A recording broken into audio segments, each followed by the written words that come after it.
Good day, everyone.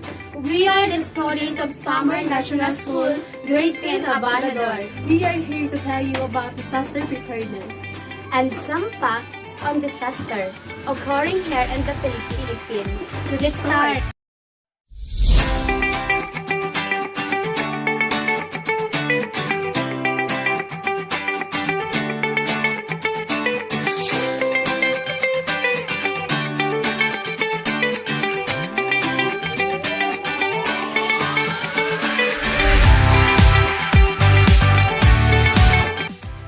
So what are the things we need to prepare beforehand? First and most important, water for drinking and sanitation. Food, at least 3 days of supply of non-perishable.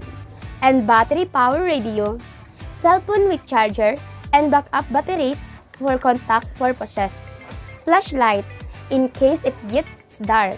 First aid kit, whistle, mask, wipes for personal sanitation, local maps, and finally a plastic sheet and duct shape for shelter purposes.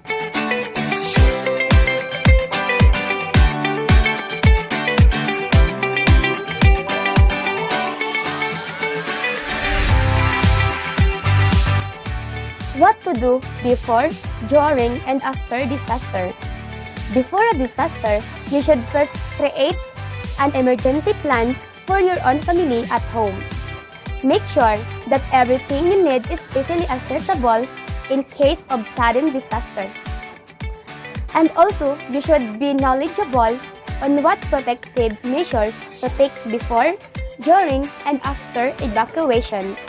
This is for preparation for whatever time of evacuation that will be carried out in your specific area.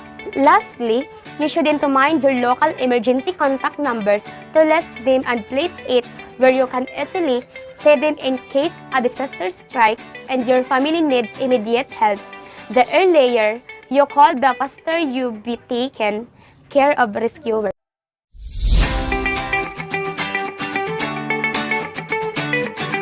During a disaster, first thing you should always put into mind is stay calm, because if you are calm, you can think more properly and you make wise decisions that would reflect on your actions.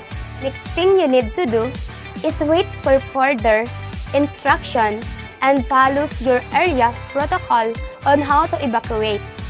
This is to ensure that everyone is safe and no one will go missing. Finally, after the disaster strikes, you should find a safe place to stay and check in with your local officials for their instructions. Second, before you return home, you should make sure it is safe and only do so when your official have instructed you to. If you encounter problem financially, reach out your local service relief organization for assistance. Most importantly, check in with your family members. Ask about how they feel and comfort them when needed. This is important so that each member would know how to cope with their feelings after a disaster. Now that I have told you the things you need to do before, during, and after a disaster, here are the contact persons you need to list down in case of an emergency. Number 1, your immediate family. Number 2, your local barangay. Number 3, the first department. Number 4, local police stations. Number 5, your local hospital. And number 6, your national emergency hotline. Make sure you keep a list of these contact numbers in your home in case of an emergency.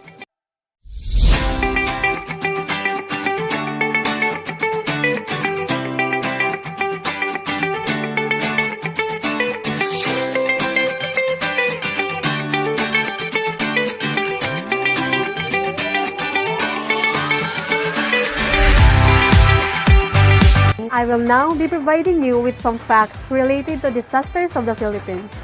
First, the Philippines is situated within the Pacific Ring of Fire, a 40,000 kilometers long U-shaped fault in the Pacific Ocean, making it vulnerable to earthquake and volcanic eruptions. Second, aside from the COVID-19 pandemic, two major disasters have recently occurred in the country: Ulysses and the Taal volcano eruption. This health-hit public life, business, and mobility, which greatly affected the Philippines economy. Third and last fact, the local government units in the Philippines are the ones responsible for rehabilitating the societies and rebuilding infrastructure from the aftermath of natural disaster that come into the country. According to a recent study, disaster risk mitigation expenses for rehabilitation and recovery in the Philippines were the largest government expenditure, totaling to approximately 16.2 billion pesos. All for this video, I hope you acquired a thing about disaster preparedness.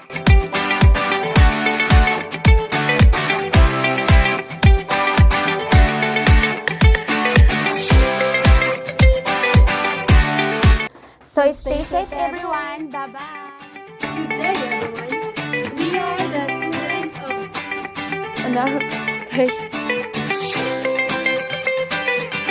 Country Ulysses. Ito pala may red niya po.